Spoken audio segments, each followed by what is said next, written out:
GoTV News Prime. Counting of votes in a just concluded council election in Lagos State in progress. In business, President Donald Trump says Mexico EU to face 30% tariff from August 1.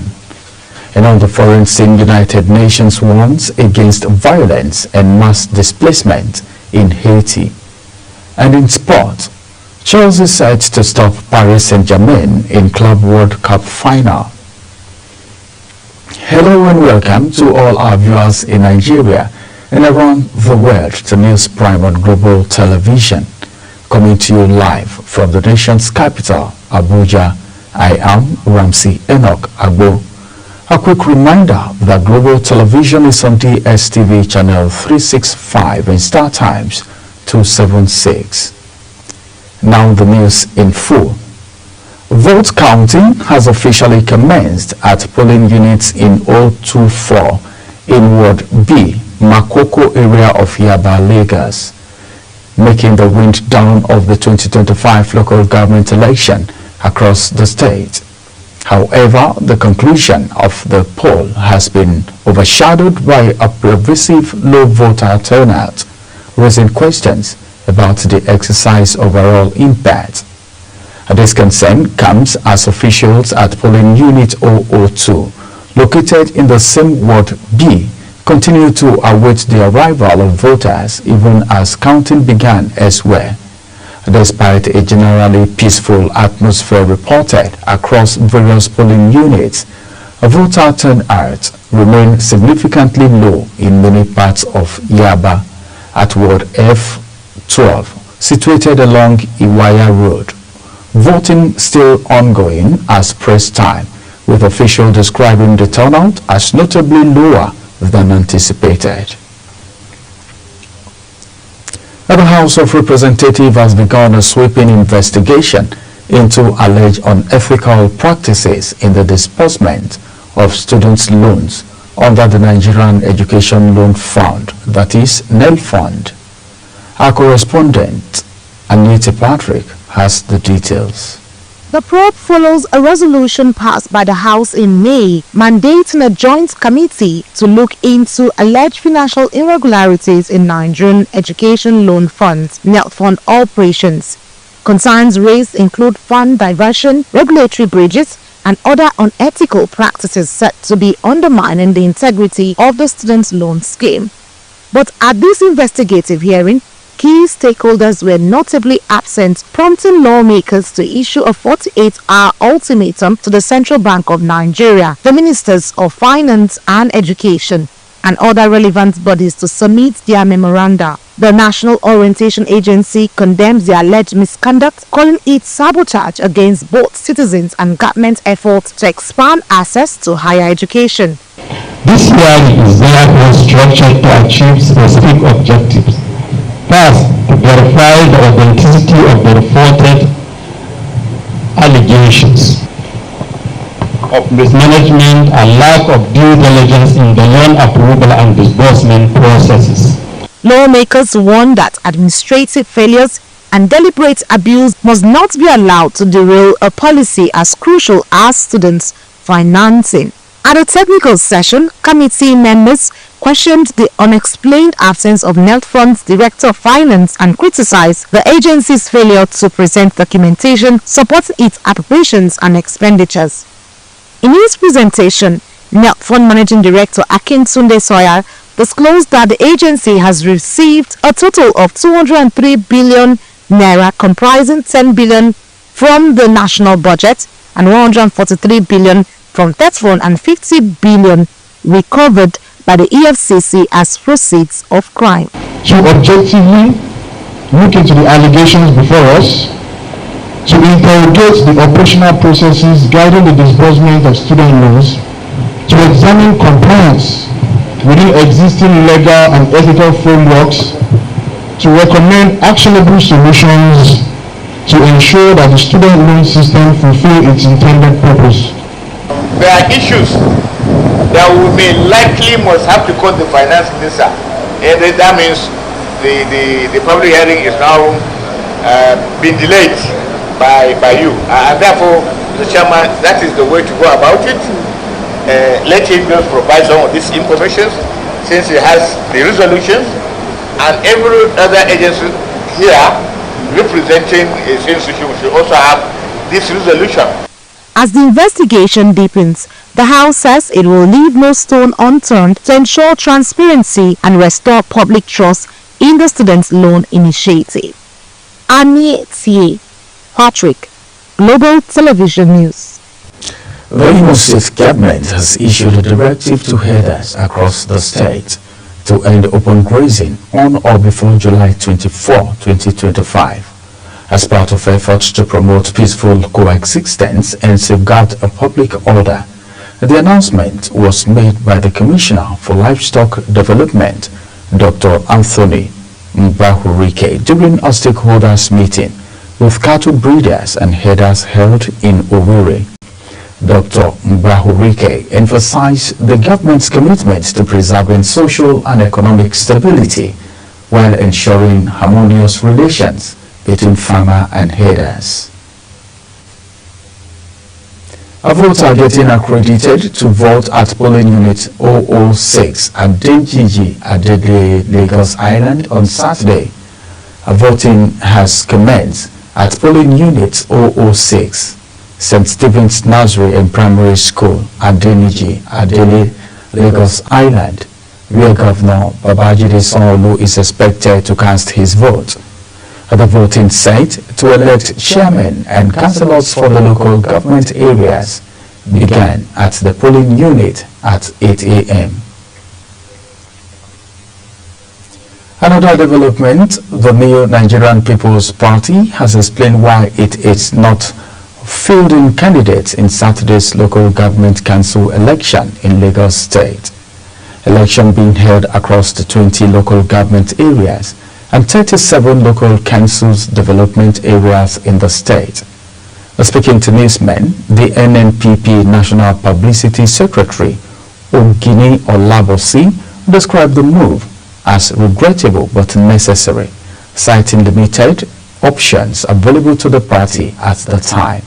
He further explained that the Independent National Electoral Commission's failure to update the party's official records worsened the situation. As parts of the world mark Population Day, stakeholders across Nigeria are raising concern on the implications of population growth on national development. With Nigeria's population projected to surpass 400 million by 2040, conversations are shifting towards sustainability, planning, and human capital investment. Hassan Kabir reports. World Population Day is a day set aside by the United Nations every year. It's observed globally as to spotlight population strength and their impact on people, resources, and national planning. In Nigeria, the challenge remains not just the rapid rise in numbers, but the need to match it with infrastructure, education, healthcare, and job creations. World Population Day is an event that is celebrated every 11th of July, and it was inaugurated by the United Nations Governing Council, I think in 1989 thereabout. And the main aim is to spotlight the population, as it were, as regards human beings, and some of the very interesting, tricky challenges and if possible opportunities that come with either a growing population or a declining population. In Abuja, experts say rising population without adequate social investment could deepen poverty and insecurity, especially in underserved communities. I believe the government should come up with policies to check the growth of the population so that it does not go out of their control, because if it does, there will be diverse vices that which may go into robbery, prostitution, and some other things like that. On the street of Abuja, residents expressed mixed views on whether Nigeria is ready to handle its growing numbers. Because of the situation of Nigeria, nothing is happening now. Not to born, to train and be matter now. To born, they cannot train. That's why you see Boko Haram, all this bad thing. It's happen for me, oh. They don't need to people to born again, man. They no one here. Beyond infrastructure, civil society actors are calling for policy review and data-driven planning to help Nigeria make the most of its demographic potentials. For the government, I know that the Federal Ministry of Youth Development is doing a great job with the Minister, Comrade Ayodele Wisdom. He is doing a great job.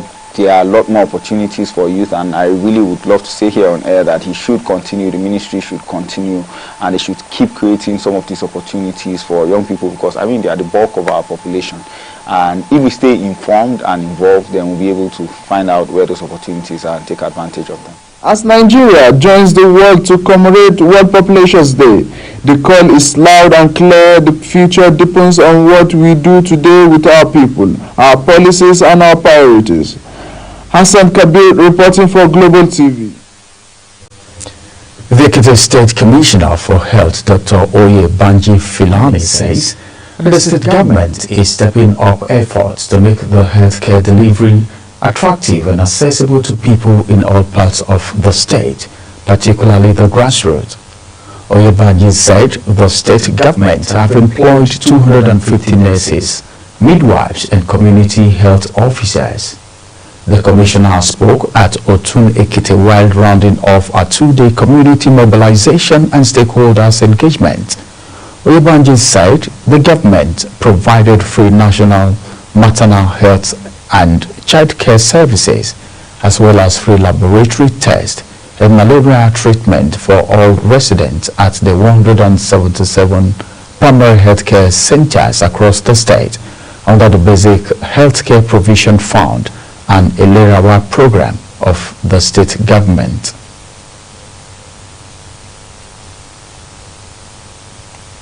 Residents of the Federal Capital Territory, that is FCT, are lamenting over the unprecedented hardship as rental prices surge.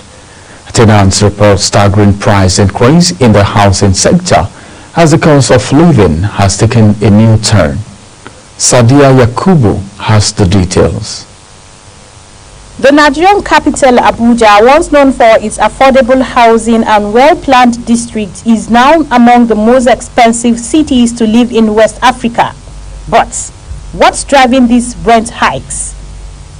From high-rise apartments in the center of Abuja to modest flats in most areas, one thing is clear: rent and property prices have skyrocketed, rising by more than 100% in some areas in less than 2 years. Nigerians attribute the rent on inflation and naira devaluation, which have pushed the cost of building materials to record highs. High cost of building materials in the market. A bag of cement was sold last 2 years for 4,500 and or even less, but now we are getting it for almost 10,000 naira. At least with that, you'll see that the cost of building houses now in Abuja is very, very on the high side. Now that things are very expensive, things are on the high side in the market, you get, like, you say, okay, I just start building that property now and I'm going to buy cement. Cement is like, okay, on the high side, and then all these materials, building materials are high. But these properties, you've made gain because it has been there for ages. So now what's the main reason? I just want to understand, what is the main reason that landlords and caretakers are increasing the price? There you have it, mixed reactions trailing the surge in affording a rent in the nation's capital. The appeal is for the government to intervene, especially in the satellite towns for the citizenry. Sadia Yakubu, Global Television. The House of Representatives Committee on Hydrological Services and Hydroelectric Power Producing Areas Development Commission has called for a coordinated national response to the rising threat of floods across Nigeria. Chairman of the committee, Honorable Pascal Agbodike, says urgent action is needed, particularly in high-risk areas near major dams and flood-prone communities. Abiete Patrick has the details.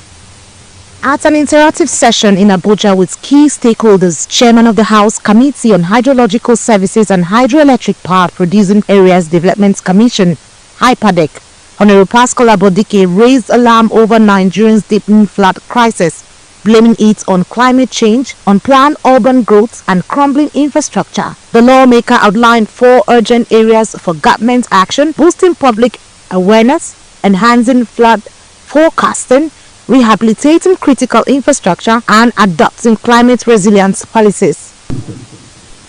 Deploying technology for accurate weather forecasting and the real-time flood alerts will significantly help to curb reoccurring flood disasters. In another development, the committee has summoned the Minister of Transportation and Managing Director of the Nigerian Railway Corporation. Lawmakers say both officials must answer questions about their roles in Mokwa flood disaster, which claimed lives and left scores displayed. Because you generate powers from where this dam. So as you are taking from the people, you also know that you also join us in preventing any of such occurrences again in Nigeria. The Managing Director of Nigerian Incentive-Based Risk Sharing System for Agricultural Lending, NISAL, Aliu Abdul Hamid, and Chairman of Mokwa Local Government, Honorable Jibril Muragi, blamed poor railway infrastructure, among other failings, for the tragic incident. Because it was blocked. There was some infrastructure and there was some drainage that was going through the railway embankment to flow down the river Dingy. Now, what happened was, after the inundation, they blocked completely. With rainfall expected to intensify in the upcoming weeks, the committee insists that proactive, coordinated action is now a matter of national urgency. Annie T. Patrick, Global Television News.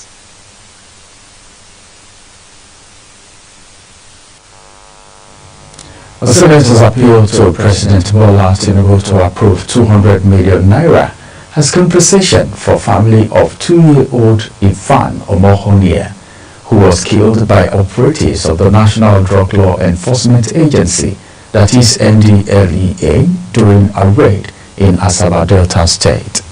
Tops Gimba covers the plenary and now completes the story. The upper legislative chamber also directed the agency to cover all medical expenses for Ivan's younger brother, 1-year-old Romon Shele, who suffered a serious eye injury in the same incident. The Senate condemned the actions of the NDL officers, describing their conduct as reckless and unprofessional. Speaking during the plenary, the chairman of the Senate Committee on Ethics, Neda Emaswen, stressed the need for justice and proper support for the grieving family. We have a 2-year-old that was inadvertently shot and killed by NDLA while they were carrying out some operations. The incident sparked outrage in the chamber, with senators raising concerns over the growing misuse of force by security agencies across the country. But for the killing of someone, officers need to know that the uniform is not a license to kill and go home and sleep with your own children. In his ruling, President of the Senate, Godswill Akpabio, citing the Senate standing rules, said the Senate cannot entertain any petition seeking grants or public funds unless it is accompanied by the President's approval. We can't accept this in Nigeria, where we give you uniform, we pay you, and then you go and kill Nigerians that you are supposed to protect. So I subscribe that this family be paid this amount of compensation. The Senate's appeal for compensation is contingent upon the President's approval, aligning with the regulatory frameworks governing public expenditure. Topsy Gimba reporting for Global Television News. The House of Representatives Subcommittee on the Protection of Criminal National Assets has dismissed corruption allegation against the Nigerian Electricity Liability Management Company made by the Association for Public Policy Analysis. The Association for Public Policy Analysis, through its president, Prince Will Okorie, had accused the Nigerian Electricity Liability Management Company of financial mismanagement and questioned its continued existence 12 years after the privatization of Power Holding Company of Nigeria, that is PHCN. Anita Patrick has details.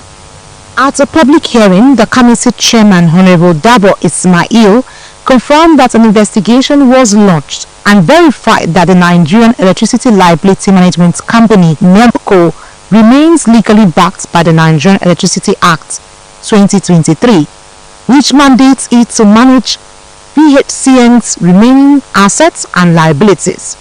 On the allegation that NELCO spent 94 million naira on a 5-day retreat, Managing Director Mojini Oluwa Dekalu Thomas defended the expenditure, explaining it covered flights, accommodation, feeding and logistics for 25 participants, including senior government officials. The committee reviewed the documents and deemed the spending justifiable. Ismail also dismissed that Association for Public Policy Analysis APPA's claim that NELCO purchased an office in the north, stating no such evidence was found. The only thing we can do as Parliament is to request for whether she have followed due process or not. And what is the due process? She cannot approve anything for herself. She have supervising ministry, the FEC is there, and she have given us the documents that gave her the go-ahead for them to purchase a permanent office. And that is what we're able to establish on this. And then went to the Honourable Minister, who's the chairman of our board, went to the Federal Executive Council and got the approval of Mr. President for us to purchase the property. So we have our FEC approval, we have BPP approval, we have board approval, and the property has been purchased, sir. So we do now have a permanent office. Thank you, sir. The committee urged APPA to submit any further credible findings, assuring fair consideration in the interests of Nigerians. Annie T. Patrick, Global Television News. You're watching the live broadcast of News Prime. When News Prime returns, Nigeria Custom refute payment claims for foreign immigration to Boy Odogu platform. Details coming shortly, plus foreign and sports story on the other side of this break. Stay with us.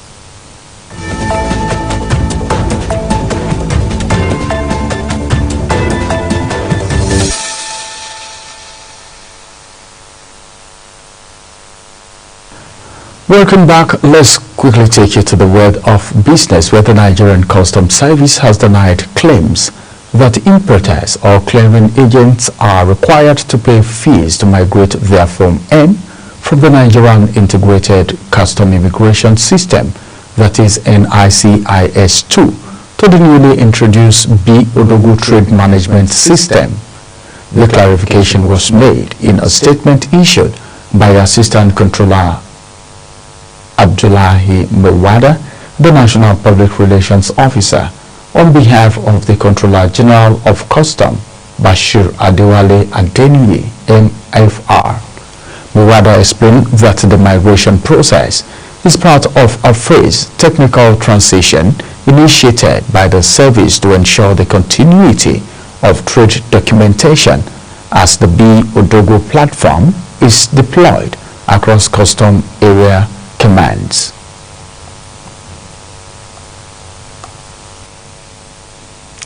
And now on the foreign scene. Violence in Haiti is escalating sharply, with gang activity reaching new levels across the country. According to a new report from the United Nations, the surge began in October 2024 and has continued through June of this year.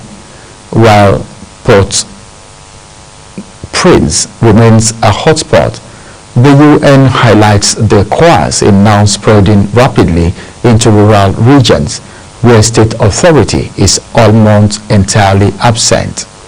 The report also notes a troubling rise in human rights abuses committed by so-called self-defense groups.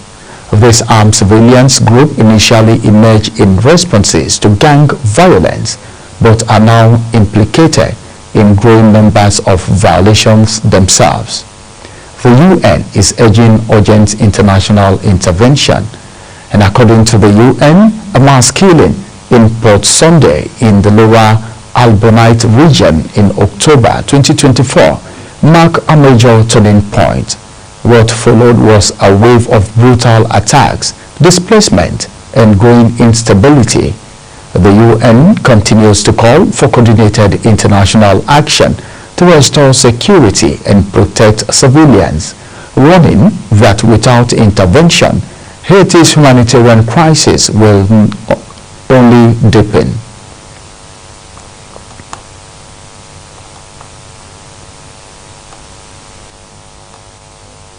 And now let's take you to the world of sports, where Carlos Alcaraz takes on Jannik Sinner in the Wimbledon final on Sunday. The latest chapter in an absorbing rivalry at the pinnacle of men's tennis. The two players have shared 7 of the past 8 Grand Slams between them, eventually splitting the 6 on offer since the start of 2024. The sport is relishing a gripping new rivalry as it moves on from the storied era of the big three of Roger Federer, Rafael Nadal, and Novak Djokovic. As Global TV News Prime comes to an end, let's take a look at our top stories. Vote Continue has official commence at polling unit 24 in Ward B, Makoko area of Yaba, Lagos, making the winding down of the 2025 local government election across the state. In business, President Donald Trump targeted Mexico and the European Union with step 30% tariff, dramatically raising the stakes in already tense negotiation with 2 of the largest U.S. trading partners. In other foreign scene, violence in Haiti is escalating sharply with gang activity reaching new levels across the country. According to a new report from the United Nations, the surge began in October 2024 and has continued through June of this year. While Port-au-Prince remained a hotspot, the UN highlights the course is now spreading rapidly into the rural region, which state authority is almost entirely absent. And in sports, Chelsea somehow tried to stop an irresistible Paris Saint-Germain side from adding the Club World Cup trophy to their UEFA Champions League title as the final of the first edition of FIFA's expanded competition takes place on Sunday. And as it on Global TV News Prime, a quick reminder that Global TV is on DSTV channel 365 and Star Times channel 276. You can follow us across all social media platforms now showing on your screen using @Global TV NG. I am Ramsey Enoch Abu. Thank you for watching.